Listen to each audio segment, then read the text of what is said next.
सुप्रभात। मेरा नाम आर्यन त्रिपाठी है। मैं कक्षा 9वीं का छात्र हूँ। आज मैं सुभाष चंद्र बोस जी पर अपने कुछ विचार व्यक्त करना चाहता हूँ।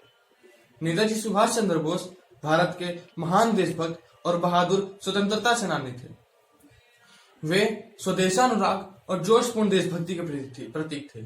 हर भारतीय नागरिक को उनके महान व्यक्तित्व के बारे में अवश्य जानना चाहिए। इनका जन्म 23 जनवरी 1897 को उड़ीसा के कटक में एक हिंदू परिवार में हुआ था। इनकी प्रारंभिक शिक्षा भी इनके अपने गृहनगर में पूरी हुई थी। बाद में वे इंग्लैंड गए और राष्ट्रीय सिविल सेवा की परीक्षा को चौथे अंक के साथ पास किया। अंग्रेजों के क्रूर और बुरे बर्ताव के कारण अपने देशवासियों की दयनीय स्थिति से बहुत दुखी थे और इसी कारण इन्होंने सिविल सेवा के बजाय राष्ट्रीय आंदोलन से जुड़ने का फैसला। बाद में यह राष्ट्रीय कांग्रेस के अध्यक्ष भी बने, लेकिन महात्मा गांधी जी से वैचारिक मतभेद के कारण इन्होंने वह पार्टी छोड़ दी। इसके बाद इन्होंने अपनी खुद की फॉरवर्ड ब्लॉक पार्टी की स्थापना की।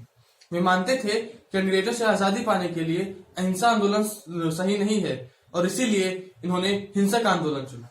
बाद में वह जर्मनी और जापान गए, जहां इन्होंने अपनी खुद की एक सेना बनाई जिसका नाम था आजाद हिंद फौज। ब्रिटिश शासन से बहादुरी से लड़ने के लिए इन्होंने अपनी उस सेना में उन देशों के भारतीय रहवासियों और युद्धबंदियों को शामिल किया। नेताजी अपनी मातृभूमि को बचाने के लिए तुम मुझे खून दो, मैं तुम्हें आजादी दूंगा के महान शब्दों से अपने सैनिकों को प्रेरित किया।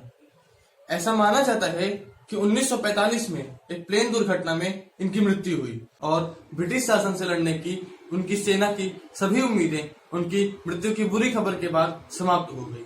लेकिन आज भी भारतीय लोगों के दिलों में उनकी जोशपूर्ण देशभक्ति जिंदा है। एक अविस्मरणीय वृत्तांत के रूप में भारतीय इतिहास में उनके महान कार्य और योगदान सदैव चिन्हित रहेंगे। अंत में मैं बस इतना ही कहना चाहूंगा कि ऐसे महान व्यक्तित्व के लिए एक सलामी तो बनती है। जय हिंद।